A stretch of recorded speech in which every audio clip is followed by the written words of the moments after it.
Hello and welcome. In this quick guide, I'll show you how to set up APN settings on both Android and iPhone. Let's get started.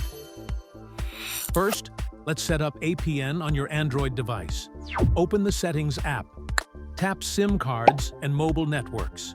Choose your SIM card. Tap Access Point Names.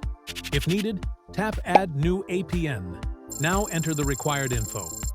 Name, as shown in the video. APN, as shown in the video. Leave all other fields as they are. Tap More, then Save. Finally, select the new APN from the list and restart your phone.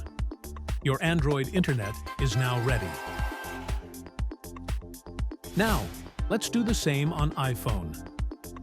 Go to Settings, tap Mobile Data, or Cellular, tap Mobile Data Network.